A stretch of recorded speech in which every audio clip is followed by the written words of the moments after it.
This morning, my math revelation wasn't that good, but came to Coffee Hub and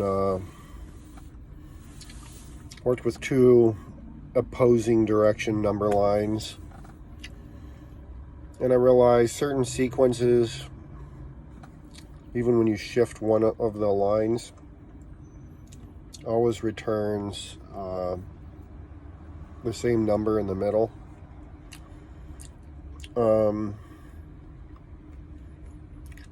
can shift both lines too equally, but it'll always return the same number in the middle and the same pattern of numbers in the middle.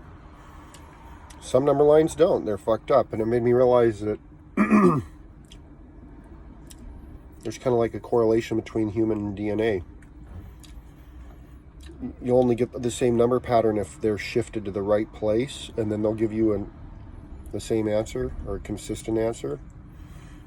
But if you just shift them one position, everything's ruined. It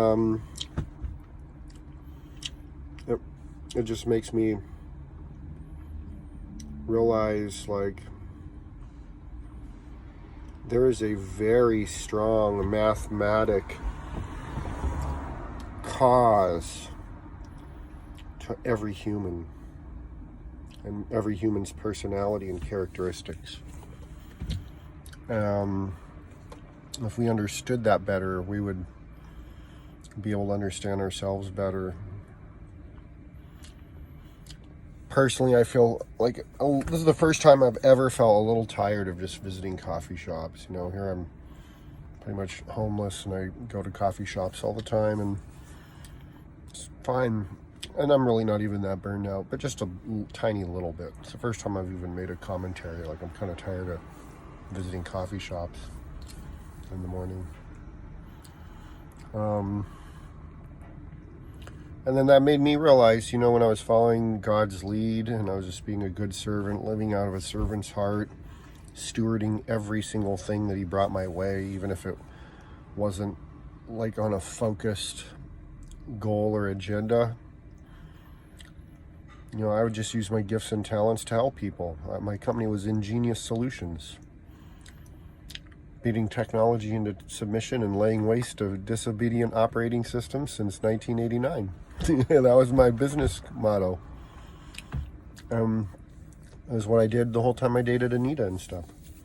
I would just help people with their technology. Tech handyman, kind of. I remember as I was just letting life happen, and I'd help anybody, help them with a key fob system for their gate, go clean their Windows computer up, fix a printer driver, do this, do that, whatever. I never was bored, When you're making a focused goal to work on just one subject or one domain of work, you can kind of get bored. And when you live life in one kind of way, you can kind of get bored. I could see how it would be possible to get bored in a marriage or a relationship. But it's because it's always the same.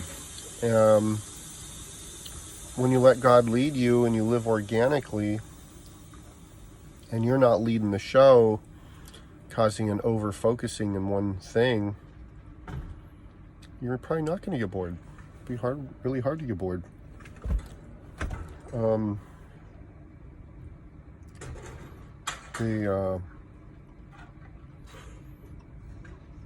The thing is,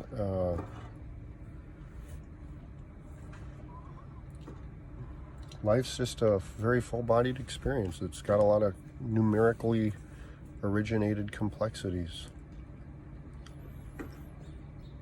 But I really would like to know more about the numerical correlations between biblical world history events and numbers and population size, and when God cut our lives down from infinity or whatever, or when we stopped being 900 years old or whatever it was, like Methuselah was, down to just 80 or 90 or whatever after the flood, is that when he finally got to past 1024-bit addressing or something, you know, like what I'd like to know the numerical correlations between some stuff.